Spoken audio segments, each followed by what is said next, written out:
Hey all, and welcome back for another round of HellfireComms Patreon TV comms. Today we are going to be taking a look at a brand new series. Actually, we're going to be taking a look at an OVA from a brand new series. This is the first two parts or acts of Ruroni Kenshin, Trust and Betrayal, otherwise known as Tsuyoki Hen in Japanese, which I am not. So, what is Ruroni Kenshin? Well, it's Ruroni Kenshin Meiji Swordsman Romantic Story, a Japanese manga series written and illustrated by Nobuhiro Watsuki. The story begins during the 11th year of the Meiji period in Japan, 1878, and follows a former assassin from the Bakumatsu, known as Hitokiri Batusai. After his work against the Bakufu, Hitokiri Batusai disappears to become Himura Kenshin, a wandering swordsman who protects the people of Japan with a vow never to take another life. Watsuki wrote the series upon his desire to make a shonen manga different from the other ones that were published at the time, with Kenshin being a former assassin and the story taking a more serious tone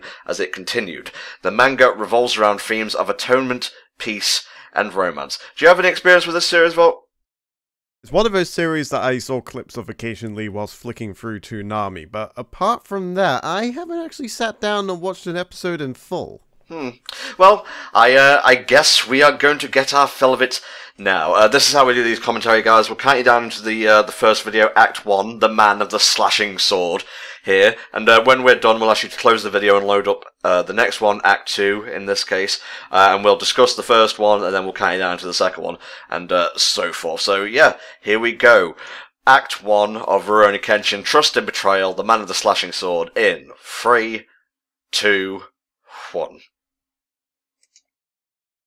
Okie dokie. Ruroni Kenshin is one of those things that I've always, known about, but yeah, like with Volk, I've never really watched it myself. I got some news for you here about the series itself. Let's have a little look here.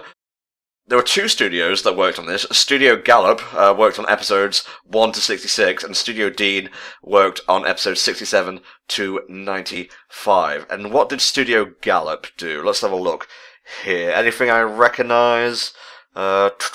Initial D, first stage with Studio Comet. Hell yeah. We have Yu-Gi-Oh! Duel Monsters. Very nice, very nice. Duel Monsters GX, 5Ds. Zexal Arc V, V-Rains. And they did the Yu-Gi-Oh! Movies as well. Interesting. Ah, so they are the folks behind all of the Yu-Gi-Oh! Goodness that we receive. That is very, very nice to hear. Indeed, mate. And as for Studio Dean, who did the second half of the series, let's see. Guys, whatever that is. The name rings a bell, but, Rama, half or 1.5 or whatever it's called. Let's see. Rave Master. I believe that's the thing that preluded Fairy Tail, wasn't it? That is right. That is a series that was made prior to Fairy Tail by its director, or its artist, rather. I didn't expect this to be as bloody as it was, but then again, the whole thing is about atonement and peace and whatnot. It seems like it's going to be one of those OVAs, if you squint your eyes, you could almost mistake this for Ninja Scroll or something. Little bit. Yeah, let's see. Do I have a characters page here? That would be really, really nice. Well, I can give you a little bit of voice actor information for Himura Kenshin himself. He is voiced by one Richard Cancino in English, who is responsible for voicing a few monsters in the Power Rangers series, a few Digimon, and also someone in S-Cryad called Emoji Maxwell, which sounds like an awesome as hell name. Indeed. And in Japanese, she is voiced by one Mayo Suzukaze, who actually reprised her role for Kenshin in Jump Force, apparently. She has basically only voiced Kenshin and someone called Queen Mary Charlotte in Le Chevalier d'Eon, and so she's only really voiced one character, but she does it very, very well. Okay, so it's a male character voiced by a female VA. That makes sense. Jesus!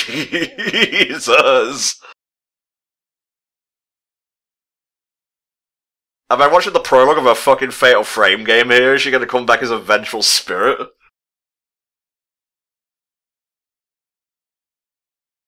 Oh, come on! She was already dead! No, we must make a stand here. Little kids can't get away with nonsense anymore. That's right. Thank fuck someone's finally come along to help.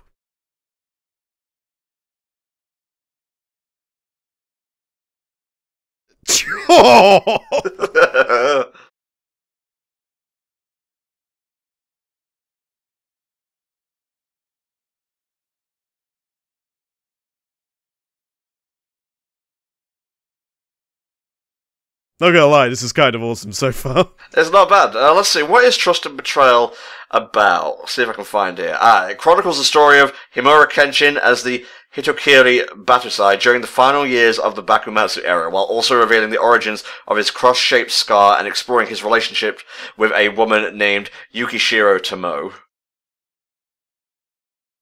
Okay, this seems like a good place to start then, because rather than giving us some idea of what Kenshin's all about to begin with, we're getting the literal origin story, so we can actually get a handle of where he came from, even though it's an OVA.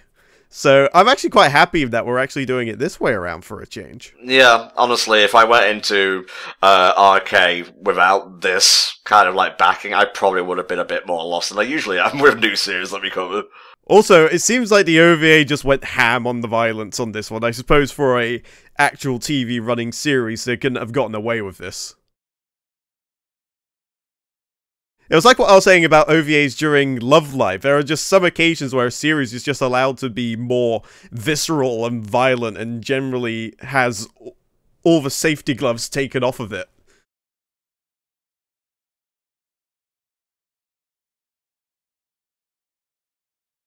Nah, he took the thing about not having grudges a bit too far, and now he's having no corrections or connections even whatsoever. No, corrections are what the Swordman was doing. Those guys weren't allowed to live, so he corrected them. I wonder if this will come into play later on, where he is able to feel again, or feel a connection again.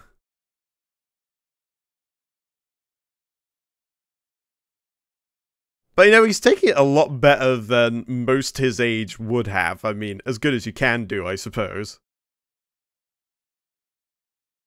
I was going to think, your parents are no longer here, therefore, I can legally serve you alcohol. Pour out of 40 for the dead homies, who actually weren't my homies. They were homie light, as it were.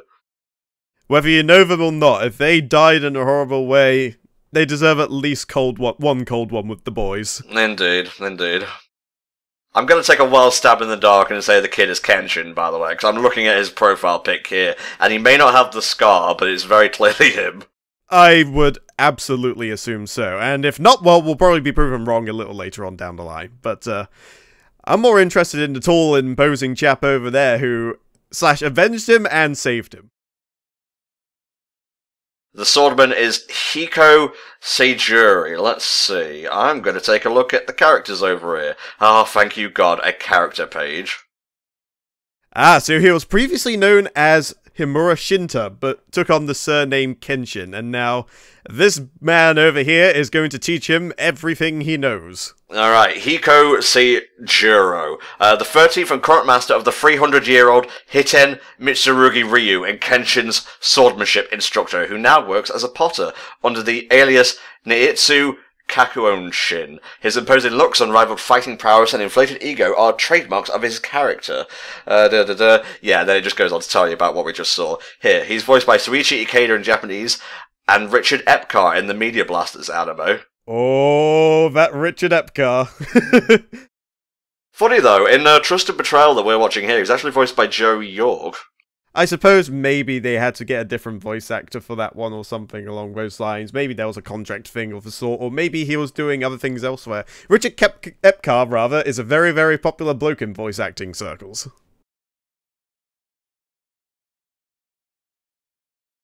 But yeah, I'm looking through the double listing myself, and I'm seeing a lot of names I recognize. I'm seeing a Wendy Lee, I'm seeing a Krispy Kreme Freeman, Kirk Thornton. There's a few people here that I recognize. For a second there, I thought you were just like making up like food pun things, like Fortums as a brand of chocolate. No. I mean, Krispy Kreme Freeman is one that I've thrown in there, of course, for Crispin Freeman, who is also known as the voice of Alucard. But the others, that was purely unintentional if I did, but that was just the name of the person. Hello, it is me. I am the pretty boy ninja. Doesn't even give him the sword, he just stabs him with the hilt.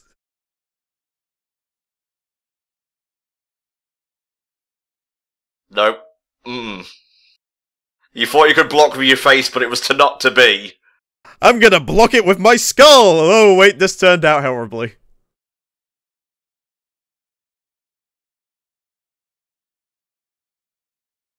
I think you're gonna die, mate, I'm sorry. If you didn't want to die, that was your cue to run.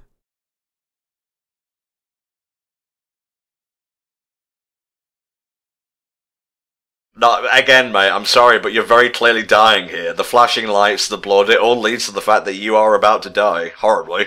Well, I mean, he's taken a couple of grievous wounds already and is otherwise okay, and as I say that... Okay, well, he got off nastier than Kenshin did. That's like the first half of his scar right there. We'll probably see the other half in part 2, most likely, or act 2, I guess. How is it that I am able to bleed? Please grant me one flower, just one.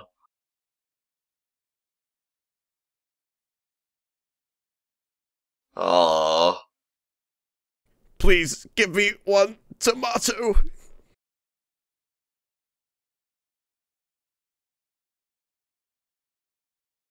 What is it with this OVA and throat stabbing? I don't know. I guess it's just the preferred method of, like, these, would they be ninjas or samurai? I think it's samurai. They are samurai. Yeah. Ninjas, when they're using katana-like weapons, they usually tend to be shorter weapons. Yeah. Also, they're cowards. They hide in the shadows. Yeah. These guys are very much straight up and get down and dirty. A last mark of respect, placing the flower on him. Ancient Chinese Beyblade. Must wash off the stink of the commoners.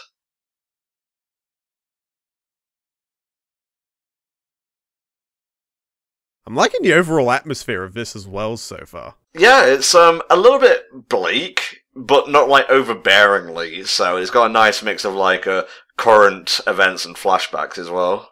Very nicely paced.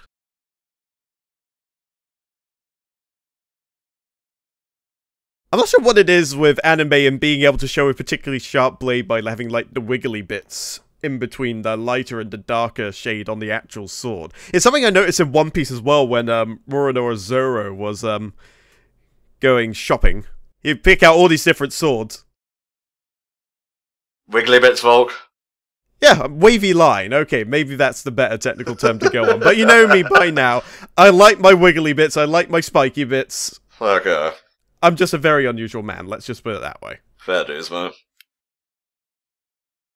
Admittedly, we are watching this in 360p. It was the only copy we could find online, but it still looks very nice. I imagine they bumped up the budget for the OVA process and whatnot. Oh yeah, almost certainly. And, well, since this hasn't received a remaster either, then we're not going to see it in a high, pristine glory. So we're very much watching it as, I guess, intended.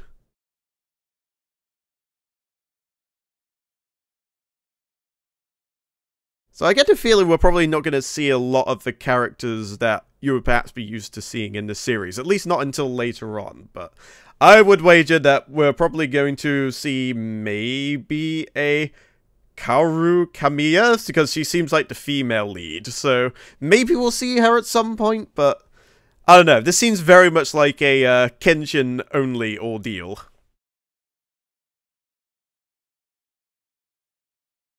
Who are the Bakufu? I need to look this up. Ah, there's nothing here. Maybe I should spell it right. That would help.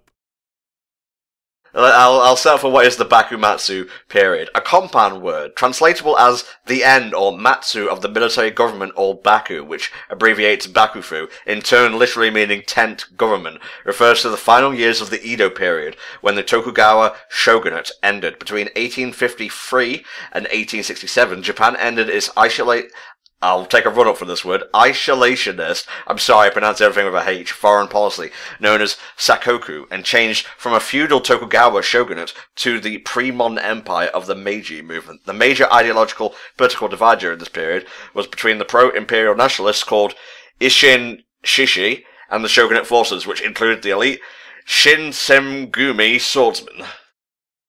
Yeah, if the YouTube video I watched about the history of Japan is anything to go by, at some point they had a somewhat regular functioning government, but then they decided, okay, if you have all the rice, you have all the power, and how do you stop people from stealing your shit? You hire samurai. So people hired samurai, and they hired lots of samurai, and eventually the samurai, like, basically overthrew everything and became the government, which would then become the shogunate. And they traded places for a while. They let the emperor be emperor because, you know, they'd like to have a nice face figure. They can give him nice things. But the samurai were basically the ones running the government, or rather the shogunate was. And that continued for quite a while until basically the events that you described. And as the video said, the US came along and said, open the country. Stop having the country be closed. Fair enough, mate. Sorry, I haven't watched many anime that actually have translators and notes, like, over the top of the screen, so that was quite jarring, really. It's something that we've seen a fair bit of in more modern anime of late, or at least more with anime subtitles and things like that. They don't tend to leave us in the dark with this sort of thing anymore. I'm not sure if it's because anime is obviously being more widely watched nowadays, or maybe it's just a practice that over time people have just gotten into the habit of doing.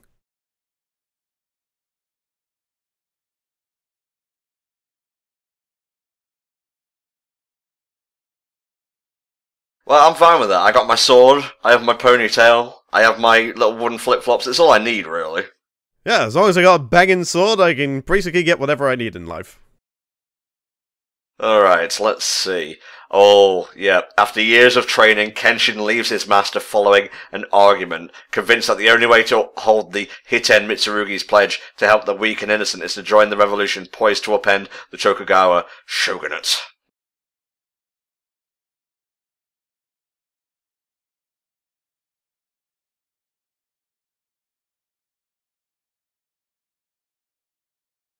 He is a backer, but God, I love him so much.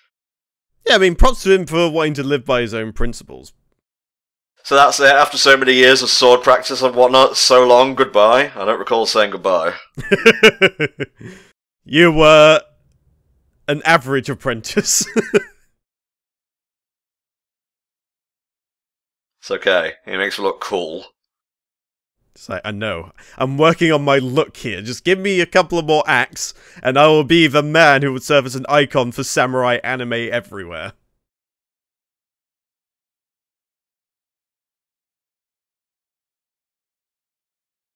It's like he was wandering around in the middle of the street and the intention of going somewhere, just like, wait, I think I forgot my keys. God, that's me every time, especially when you have to do the awkward walk back, say if you forgot your bus fare or whatnot. Yeah, you're sort of like walking around in a circle thinking, what do I do, what do I do? And then you run into a sprint, quickly grab your bus fare, what have you, run back down and hope the bus is still there by the time you get back. I'm actually quite fortunate because my bus station is literally a minute away from me, but it's on a very, very steep hill. So I can make it back to my house in a very short amount of time, but I'm going to be winded as all fuck by the time I get there. Yeah, no doubt, mate, no doubt. Alright, tonight it is. So, what was it we're planning? I only caught the schedule, not the event. It's, I'm not entirely sure, to be honest. I'm not sure if they've actually revealed it yet. I was just distracted by the fact you just had some random dude going, my place, 4 hours. Come alone.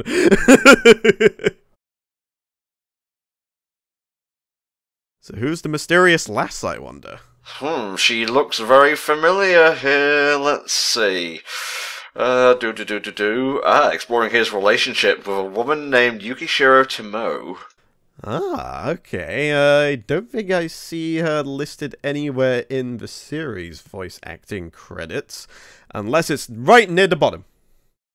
She's literally under, like, Hiko Shijori, mate, Kenshin's teacher. Voiced by Junko Iwao in Japanese and Rebecca Davis in English. That might be a spoiler, so I'm not going to say anything, though. That's fair enough. We might be looking at different voice cast listings, because mine is kind of in like a box setting where you sort of see the images of each individual person.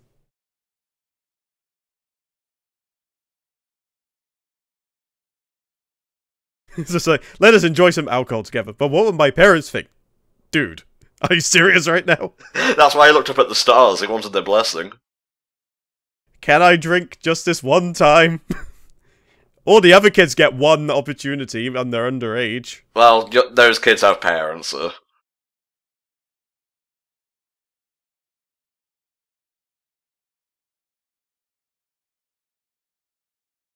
It's not often we watch completely serious anime, is it, Vol? Not really. I mean, I suppose you could probably class Witch Hunter Robin in that ilk, I suppose. Oh, yeah. Like, but there are a lot of animes that have serious tones that are otherwise, I would say, either exaggerated or perhaps there's some random bits of humor thrown in there. I suppose Devilman Crybaby, you can kind of mix in a bit of both because it is way over the top. Alucard and the Hellsing, I suppose, would be a little bit under that perhaps, but this is something that very much takes itself seriously.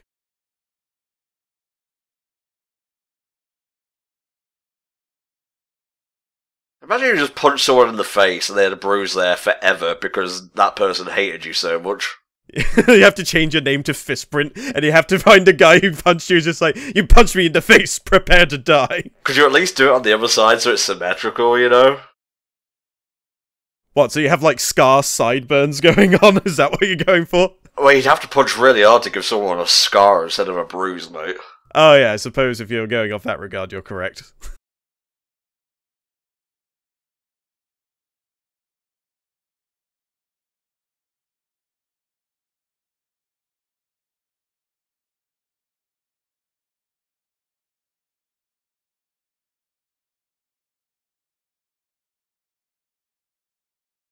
Almost. Well, it's the lucky samurai who never has to actually draw his blade, or is it the cowardly samurai? I'm not entirely sure. Or Vash the Stampede, who has a gun but never seeks to kill anyone with it. A purge seems to be very popular among things I'm watching / playing recently. I'm speaking, of course, about Tetris 99. Shit is brutal. That seems really, really weird that they essentially made Tetris Battle Royale. And I know it was something that was joked about since PUBG was pretty much announced and came into fruition. So it's a little like, wait, they actually made Tetris Battle Royale and it actually works? It's really, really good, actually. Oh, Birds, don't judge me too harshly. He was an alcoholic. You guilty fucker! Why did you stab that man? He only went for groceries. Examiner of Assassinations. Oh, yeah, this is a good one right here. Give this one an A at least. Imagine if you just got sliced down the top, it's just like, 6 out of 10. So I guess he just follows along and makes sure they're all done to the letter and whatnot. I suppose so.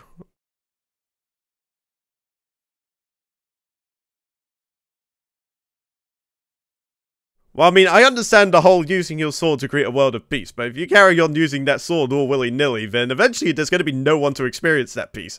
Or maybe that's the point, he wants peace and quiet, so he's just slowly killing everyone. Heaven's justice, that's my stand.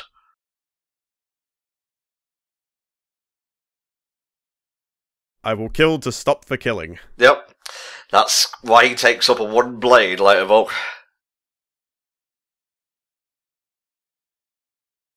Well, a blade with the sharp part facing inwards anyway, so it's not really efficient at killing. You just use the back end of it and just knock people out.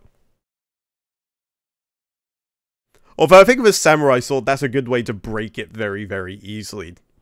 I think the way that the sword is actually made makes it, whilst extremely efficient at cutting, you don't want to use it to, like, bludgeon people with, like you would, like, the side of a typical sword or a broadsword, perhaps.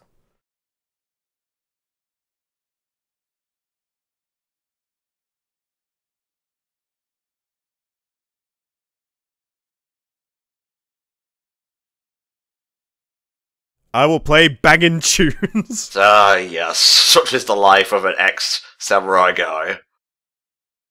Imagine it was like Doof the Guitar Warrior. He was just like going around like a horse-drawn cart going... Reminds me a little bit of Kubo, actually. A little bit. You ever seen that, mate? I think I've seen bits of it. So again, I think it's just one of those things that I never got around to watching proper, but it's something that I hear people talk about. They've shared it with me. It's just one of those things. Just like, oh, this seems interesting, but then just never really got beyond that point. We're talking about Kubo and the two strings here, yeah? Yeah. Cool. Just so we're sure. Yeah, I was pretty sure that was what you meant. I'm pretty sure there's no other, like, prominent media that was called simply Kubo. Otherwise, they would call it by Kubo into 2 strings if it was going to cause some overlays somewhere. Ah, so it's the passing of the baton, I guess.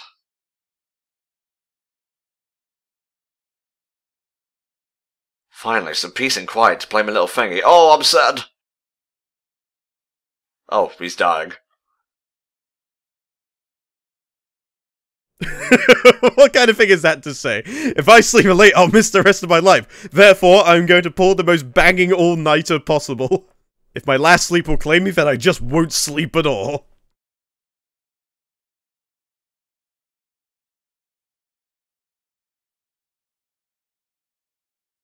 Okay, so at this point, Kenshin is, I believe, part of the Chosu clan. I've got so many tabs open here, it's kind of getting a bit much, honestly. Can't be anything as bad as some of the friends I know. They leave a tab open, and then it will be there a year later, along with 375 other tabs. Yeah, he joins the Choshu clan, soon works for their leader, Katsura Kogoro.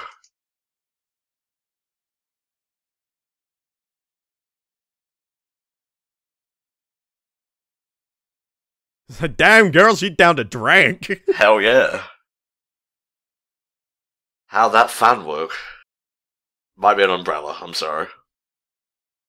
Ooh, I'm gonna assassinate him so badly. Really? That was my favorite umbrella! We'll use you as an umbrella when I shove my sword inside your guts. I mean, that's the guy who has more of a look of a ninja, but he's kinda using samurai tactics and improvising them, like having the sword on a chain.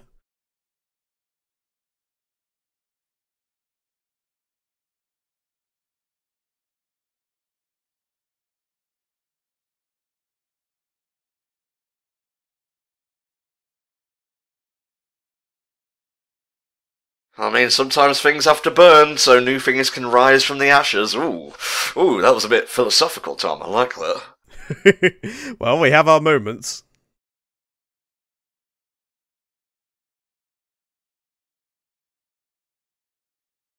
It's nice to see a fight that isn't just one and done, you know?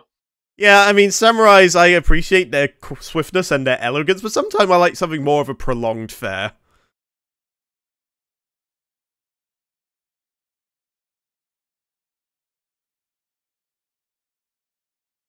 Nice! Oh, good thing she had her umbrella. Oh, did he get scarred again? Or is it just the old one weeping? Yeah, it's the old one weeping. Yeah, face cuts are no damn joke. They bleed for what seems like an eternity.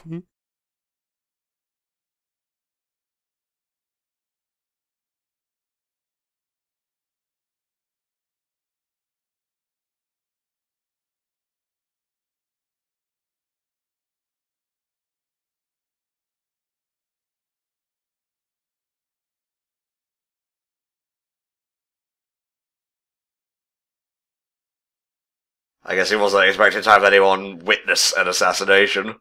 I guess not. Sorry, I'm just kind of taking in the ambience here. It's fine, man. Don't worry about it.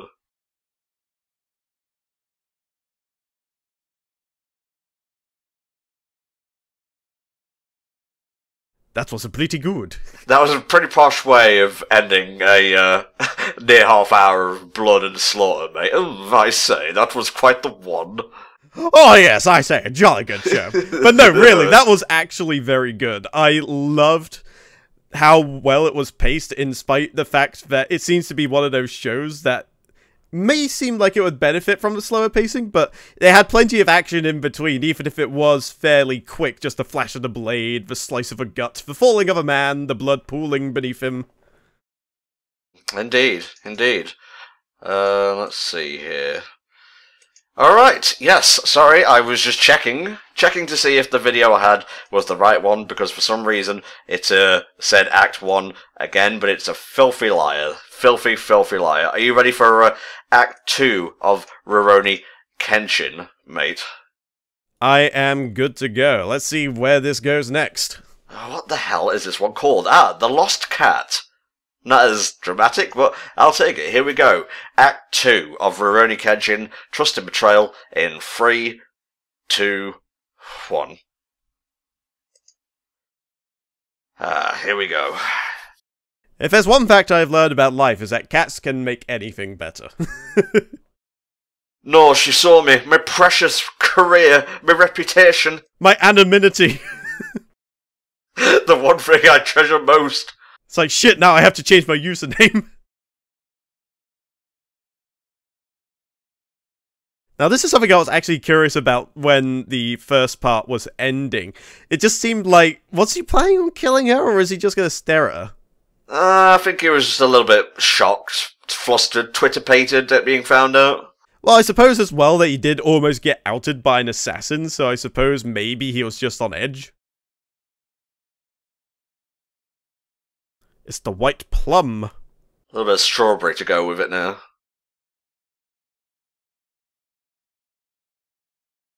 Act 2, The Lost Cat. Meow, the cat is found. End of act. That just goes straight into Act 3. More brutal killing. It's just a montage. Ah, what a beautiful day. Free of bloodshed. Oh no. No, my perfect evening! You have brought blood into our home! Well, better than shit, I suppose.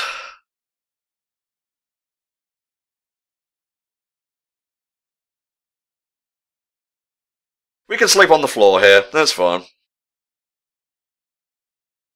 I like how she just immediately assumed, you come to fuck this person, haven't you? As my guitar gently weeps.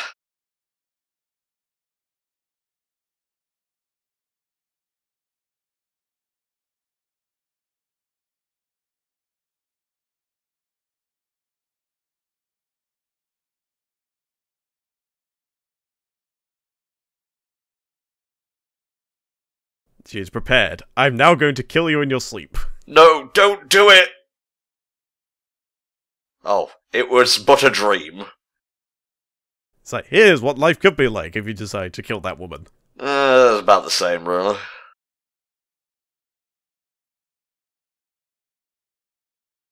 Did she fly out the window? Or am I having too much sake upon an evening? Oh, she's right there.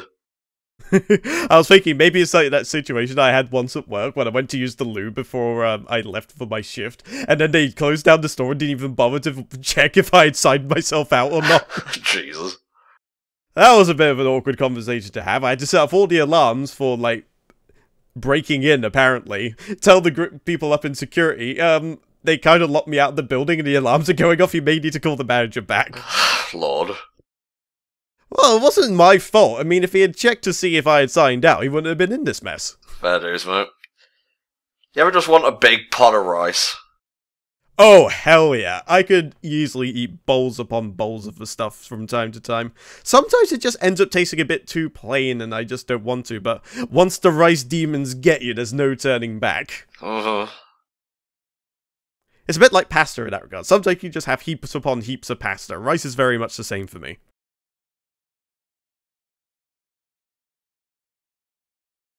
Did you fuck her? Well, I'll take that as a no. It's okay, I'm just going to the loo. Carry on without me. Barbarians, for a lot of you. The exit room, they must never know that I did indeed do that. I have a reputation to uphold here. Assassin must not be known to piss. It's unbecoming.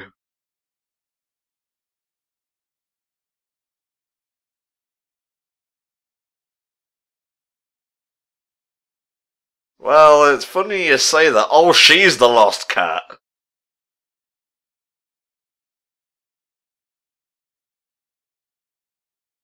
Give it 5 minutes, it'll start again. It's just like, no, you have to remind it. It's like a gusher.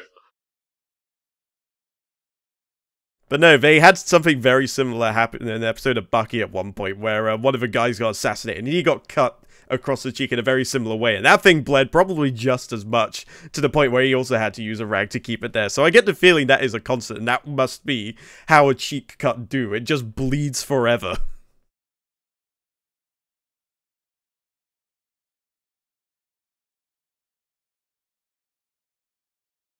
I'll put her to work. At least she's willing to take her on and whatnot. Yeah, they seem very, I guess, willing as long as they can earn their keep, I guess.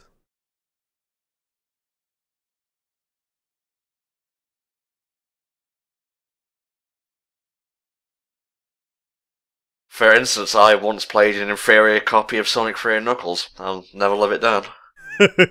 Well, I suppose that is very minor in the grand scheme of things. There are certainly worse secrets you could be keeping, like legitimately enjoying Sonic Chronicles. Don't tell Flame that. Flame knows his opinions are wrong.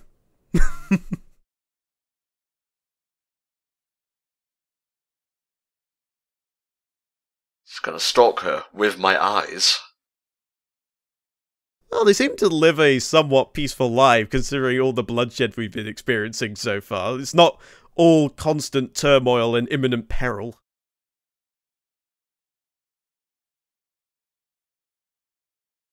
I'm just saying, she smells like white plums, Kenshin. What do you want me to say? Those sound like fighting words. Shall we take this outside? Yes, let's. Open door, slide door close. Slice, fall to the ground. Kenshin comes out just like, yeah, that's what you get. 1 round of sake, please.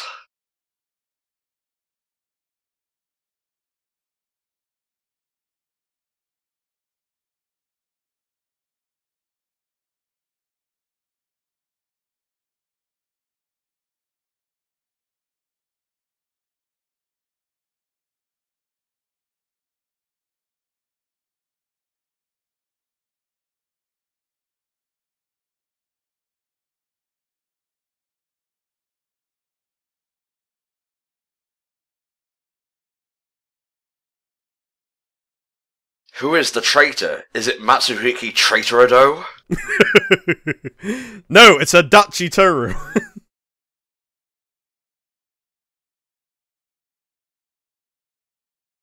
It's hard to tell what are, like, straight statements and what's a philosophical rambling, honestly, when we're dealing with this time period. Well, I think in this time period as well, there was a lot of art and what have you going on, and poetry, and, you know, I think expression was a major thing, so I think the use of that sort of thing was fairly commonplace, even in regular conversation. Oh, Beyblade. It's just you and me against the world. Actually, it's funny that you say that. There is literally a guy that just looks like a grown-up version of Ray from Beyblade, who comes up in the actual series called Sanosuke Sagara, voiced by a Lex Lang.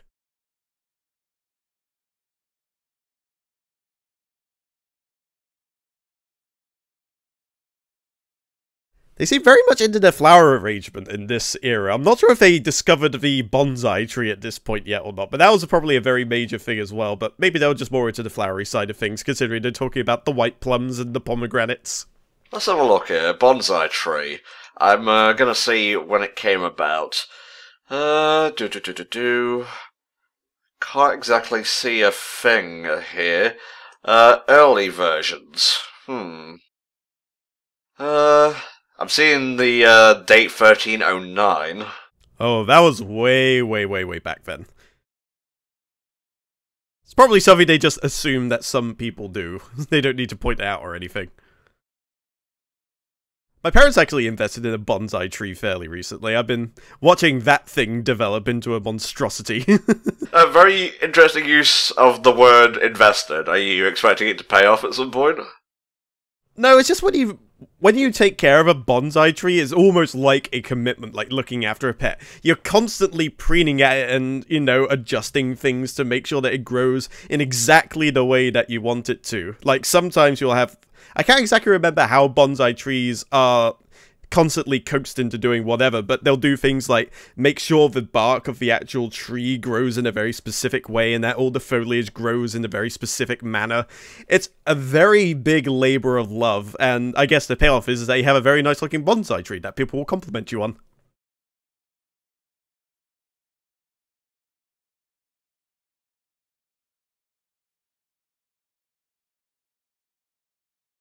Oh, the consort and the women, kind of the same thing?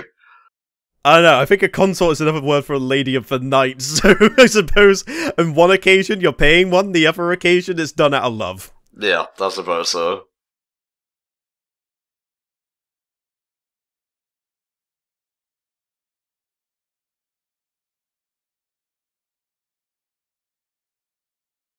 Wow. I hope that Uno person wasn't a woman. I wasn't really paying attention, but calling a woman a sheaf is, yeah. That's like a very posh way of calling someone a cock sleeve.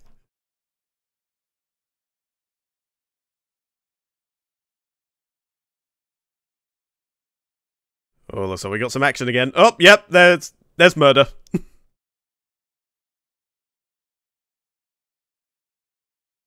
Why is it always right in twain, Kenshin? Jesus. It's the only way to be sure. If you sever the spine, you know there's no chance of them coming back to kill you. Well, that's your Darth Maul.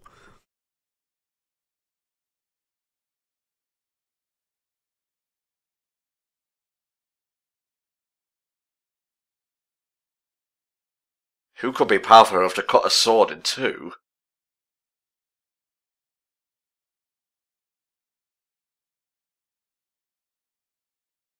I'm liking the hit and run tactics though, slowly to get a whittle down the numbers until there's just one dude just like, you killed my entire squad! Take me too! And he's just like, no. No, you live with it. Just walks off.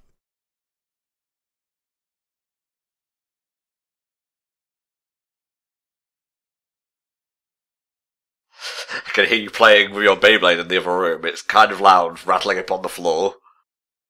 Look, I already told you, I haven't found a bit beast for it yet. Well, I will become my own bit beast. Just imagine he just sort of like stand in front of the Beyblade and look all imposing. Actually, I think Don Zalug did that in Yu-Gi-Oh! At one point. Oh, I think it was in Jesus. GX where he literally plays himself, and then he literally walks onto the battlefield and like the attack and defense numbers pop up. It's so weird. It's just like, I play, and then just walks forward. Myself! Alright, that's one way to fuck with your opponent's mind, I suppose. Well, it's a bit weird when you have cards based on yourself. It's like, what do you do in that situation?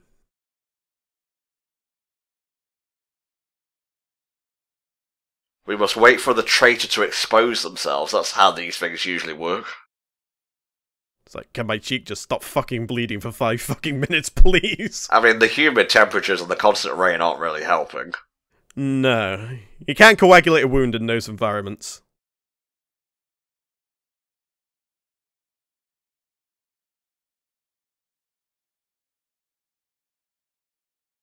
Flower arranging and potato peeling. That is quite the way to lift up morale. They shall have potatoes and nice things to look at. Ah, the Irish samurai. A very rare breed. I'm Irish. I can say those jokes. Do you have much experience with samurai with the media in general? Well, apart from Samurai Jack, honestly. Are any samurai shows or anything like that that you particularly feel a kinship towards? Well, samurai. The samurai. We got Samurai Jack and whatnot. Well, yeah, I mean, Samurai Jack is probably the big one for the both of us, but what I want to know if there are others that you might quite enjoy that are samurai-themed. Nothing to this level with, like, political intrigue and backstabbing and slicing people in half and scars and grudges and blood. And assassinations. Yeah, well, kind of covered in blood, mate. Yeah, I suppose so, but I mean, assassinations is a whole different breed of causing the bloodshed.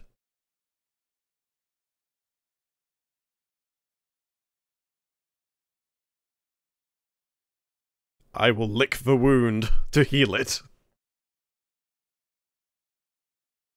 No. No licky.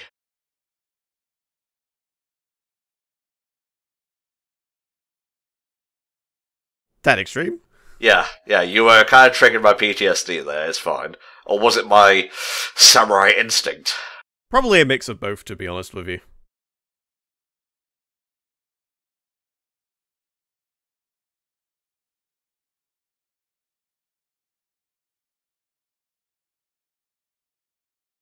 Could have made him like mittens or something like that, but I suppose that'd make it quite hard to carry the sword around. Wow, the fearsome mittened samurai. He likes to keep his tender fingers warm while slicing people in twain. Now I'm just picturing just like Kenshin going around killing people with just like fluffy blue mitts and like a woolly hat.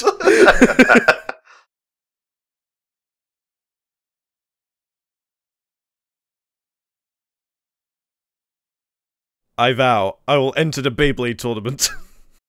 One day someone's going to commission us to do Beyblade, and then maybe we'll shut up about it, making silly jokes at every expense.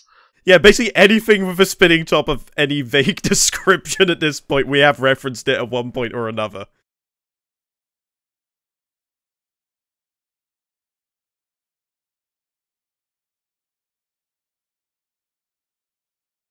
Little does he know, she's getting more and more turned on with each passing word.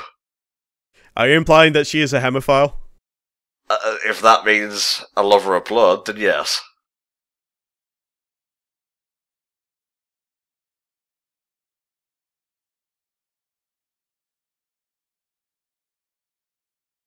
That means thank you, by the way. Imagine if it popped at the top, arigato means thank you.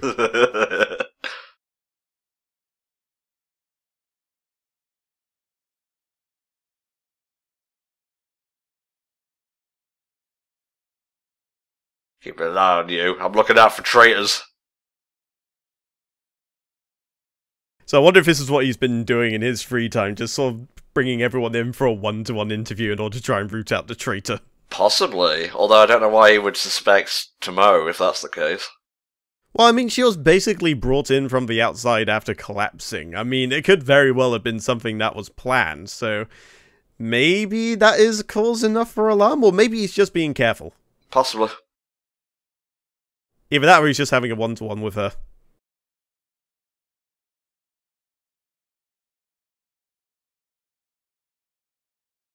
Yes, my pussy shall do that. It's just like, marry my boy, who is really not my boy. He needs to be laid so badly before he kills again. He's been so pent up lately. Just the senseless killing has to stop. Yeah, it's funny, there actually are parallels with Sora and Kyra in Kingdom Hearts here, although to a lot less lewd and vile degree. Yeah, I suppose you are right there, although that is something that I only vaguely know about. I still need to play through Kingdom Hearts. Do it! Do it! I can't, man! I've been distracted by Final Fantasy XIV again! God damn you! It's alright though, I booked some holiday time off over the first half of the month, so I'll find some time then, I'm sure. Fair dues, man.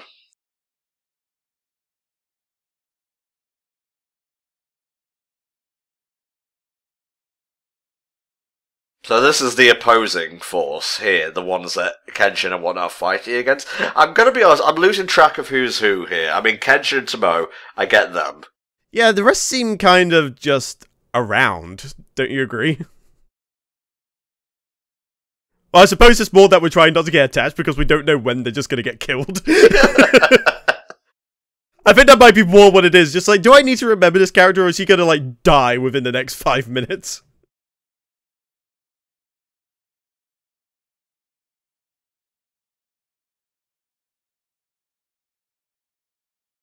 Yeah, we'll just kill him. Yeah, no need to be all theatrical about it. It's just, we have to kill him because he's kind of shedding through our ranks pretty damn fast.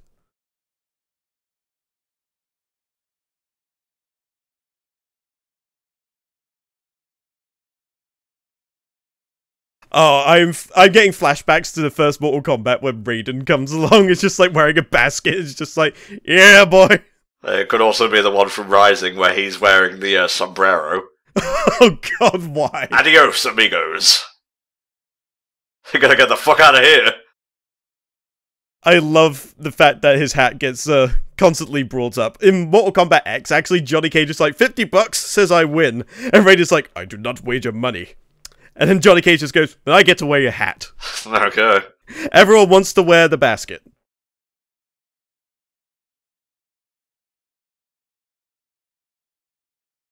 Think shit's gonna go down, Volk.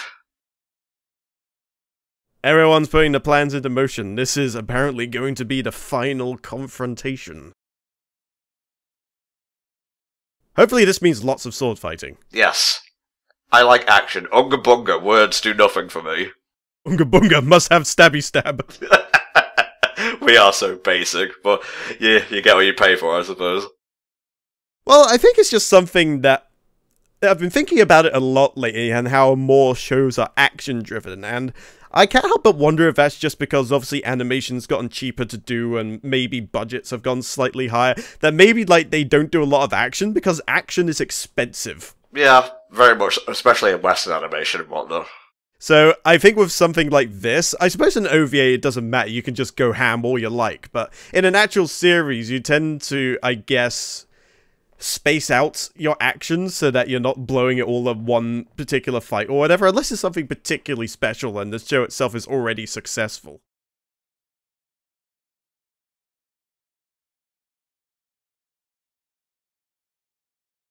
It's okay. If you die, you'll become extras in Naruto. Yes, that is the way of things here. You don't die, you just go to a different anime.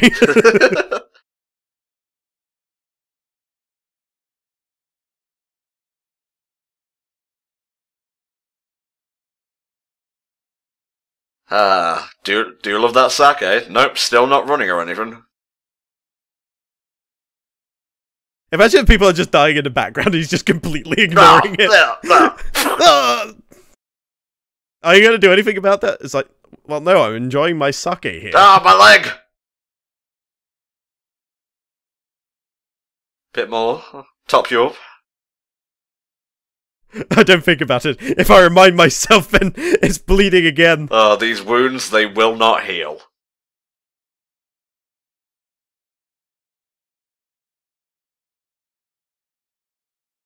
So I wonder if this is where he'll get his second scar, if they're obviously preparing for a large skirmish.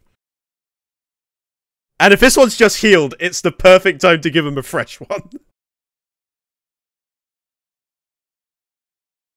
I like how it says that people die for different reasons, and mostly I'm that reason. They call me the Kenshin principle of why people die.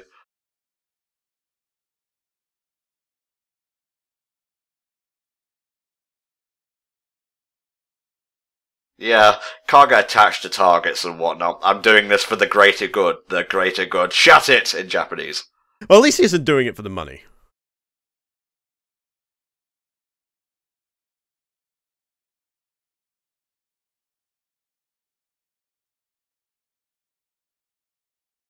I thought those were actual people, but I get the feeling that was a puppet show. Yeah, it was like the Punch and Judy of this region. Doesn't seem as violent as Punch and Judy, oddly enough. Well, I think something important is about to occur. Something known as Ikdea Affair. The troops are shoring up at the border. Oh, this is getting good. This was an actual thing, by the way. The Ikdea incident, also known as the Ikdea Affair, was an armed encounter between the Shishi, which include masterless samurai, or ronin, formerly employed by the Chosu and Tosa clans, and the Shinsengumi, the Bakufu's special police force in Kyoto. Ah.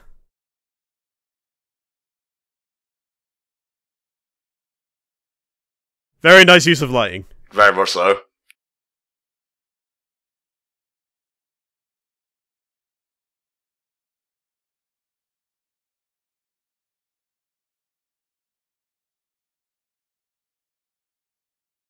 Alright, so it seems like they're lining up for this chick to have a showdown with Kenshin. Is this a woman? I honestly don't know. Well, I mean, considering Kenshin is voiced by a woman, it can be quite hard to tell, just because it can be a little odd to separate the two.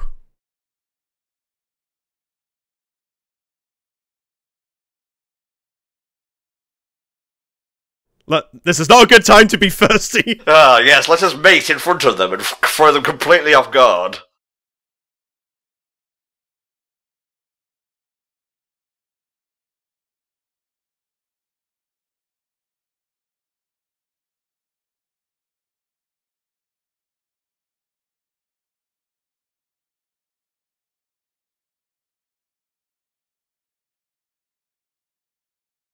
Oh, I can't cut them in half. That's like my one thing. Now what do I do?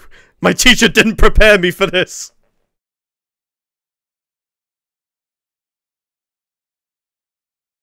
Yeah, that's it. Yeah, slice him right in two.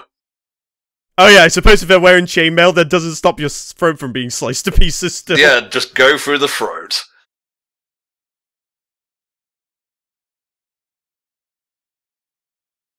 And once again, the Crimson Rain has been brought. Mm-hmm. So I do mind you're interrupting a very intense game of Mahjong, or is it no, it's backgammon. Yeah. It looks like backgammon anyway. Baby, wait for me here. Papa's gotta go spank some fools.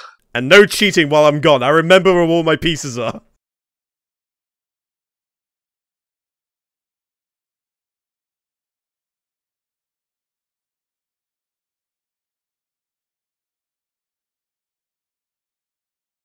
Oh, I see. Harakiri means suicide.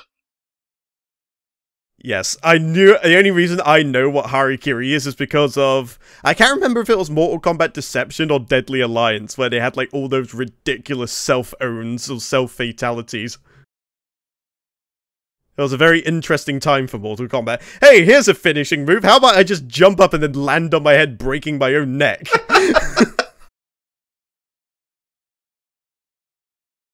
Be like the iris, even if it is a rain of blood. The irises will be stained red. Did you ever do that when you were a kid? Just, like, take a random flower and, like, put it in, like, some dyed water and just watch it change color? No. You really didn't? Oh, man, that was some dope shit. You haven't lived, Tom, honestly. It was one of those things where I used to be into science, so I did, like, a lot of stuff based around geology and just random stuff on the side. It's just like, hey, you can make crystals by, like, boiling water and what have you, or... Here's another thing you can do, place a flower in some dye and it will change colour. I was very interested in that sort of thing. So the government's just been moving against them, and Kenshin and his crew have been slicing people up and trying to survive, essentially. Yeah. Well, for one it's a fight for survival, for the other one it's a fight to maintain power. That's right. We have to LARP as husband and wife. Sword and sheath. Dick and, well, you know. No, not the figs!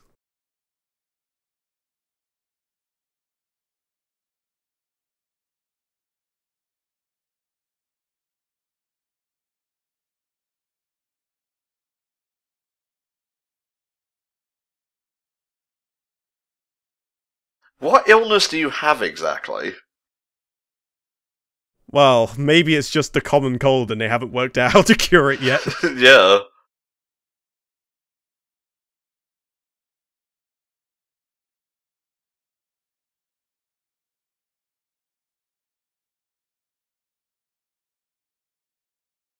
Ah, they got married after all. How very nice. Well, I think that, again, they're just LARPing, Vogue. Ah, she wants it to be real. Oh, oh, that's a cliffhanger to end on. Oh god, indeed, and I know exactly what the cliffhanger is pertaining to as well, so that's going to be an especially heinous wait. And yeah, we are very much covering Ruroni Kenshin, Trust and Betrayal, Acts 3 and 4, so sorry Rob, you're going to have to wait for those, mate, but how do you feel about the first two acts, though? Well, considering the cliffhanger we just experienced, I should have figured out that the clue was in the title, to be honest with you. But I actually very much enjoyed that. I feel like maybe the pacing was a little bit off, maybe in the second part, considering what they've been alluding to so far, but I guess they needed to sort of shed a bit more light in the conflict, considering they used the entire first part just to go, hey, it's Kenshin, but people are getting sliced to ribbons. Yeah. Lots of action. The tone was great. I love how serious it was, because we don't really watch a lot of serious anime here at HFC. It usually has like a comedic banter, or there's some elements of comedy in this, and apart from like a few rowdy jokes here and there, no, this was, you know, very straight-laced and whatnot. But aside from the political intrigue and whatnot, which honestly went over my head, even if it is just military versus plebs and whatnot, yeah, that was very enjoyable. We hope you enjoyed that, Rob, and we are indeed covering Acts 3 and 4 of Ruroni Kenshin, Trust and Betrayal, so stay tuned for those. And for the rest of you, if you want your own TV comms, you can check patreon.com/HellfireComms for the prices and whatnot. You can have up to an hours worth, and that can be like 3 23-minute things, 2 half-hour things like you saw here, 6 11-minute things, or you can like mix and match. I would say like the hard line is like an hour 15, just including OPs and EDs and so on, but every penny helps to support the group, to pay co-coms for their time, to pay for me for like the editing time and such, and just to help us survive basically. It's HFC's main source of income nowadays, so you can get something that you like while supporting us at the same time, but just be very patient because it may take a while. We have a huge backlog. These things are popular as shiz. So we'll see you next time for the rest of Trust and Betrayal, and some other time for more TV comms. Bye bye. See you later.